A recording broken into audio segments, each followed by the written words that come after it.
Yes mbaniriza kade kano mulimu mutya mwasibye mutya ngenda kubasaba musubscribe ngate mujigene kade bagitafa additive Lydia Jazmine ne mwana manyikiddwa nga Embeera Music pamita Embeera Music bano balwanye lwa musajja Jazmine ne Embeera Jazmine yabeera nnyo bwane mu buvuyo buno bu commotion ibisikando Jazmine yabeera mu bisikando bannaye jukira abano seba unfollowing ako ne mwana Carol Nantonge yalwa musajja yali Eddie Kenzo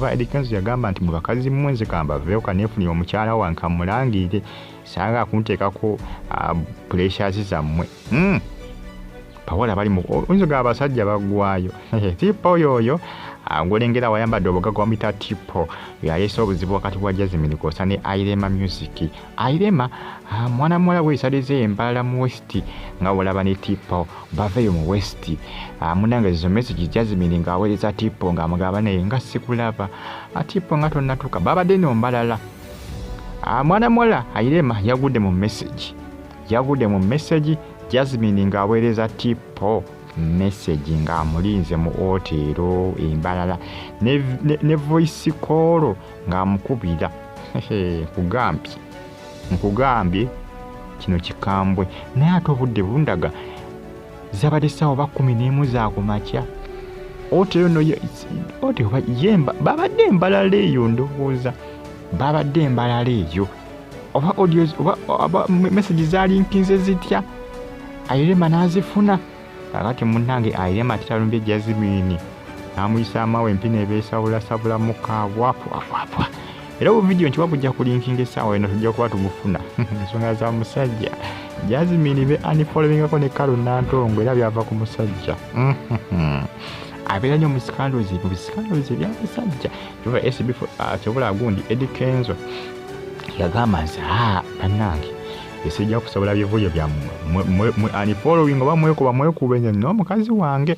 ndowooza obaolya bonna bali begwanyiza Eddie Kenzo Jazmine ne Carol Nantongo ndibagenza kwekuba ali kubba wa munne gwe yagalirako sebamuweereza obumessage mbu bebi oli tuddawa tipo n'amugamba nzuno ndi mukujja bebi kale bebi ninze kansubire nti oli seefu namugamba sebo mukasa katono ngenda kuba nkola ki ngenda kuba nkutuuseeko nkyali mu clearinga receipt simanga clearinga receipt oba kumusasula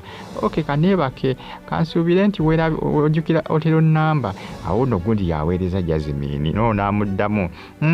nzijjukira mukwano nkumisinga nzobulengera bu message naye busoma obulabe Jazmine oli aweereza no namuddamu oli aweereza no amuddamu kati bujulizi ki obusingako wano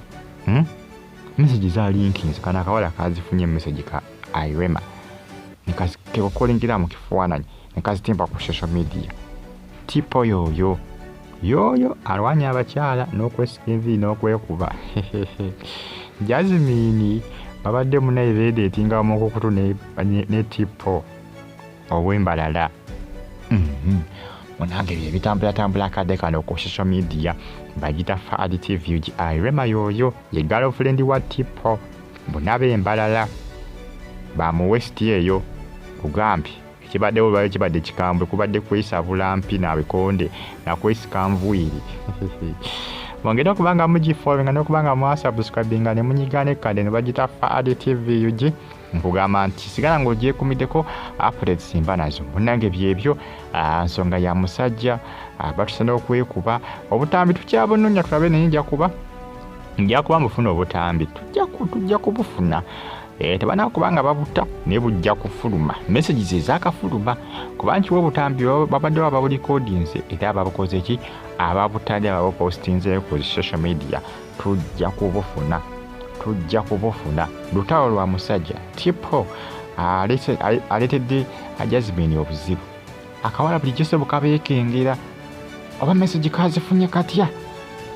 sebo mbadde mu hotel namugamba kansuyo kyajjukira ne hotel namba ondooza nga akyali mu kuyimba nga Jazmine amulinze mu hotelo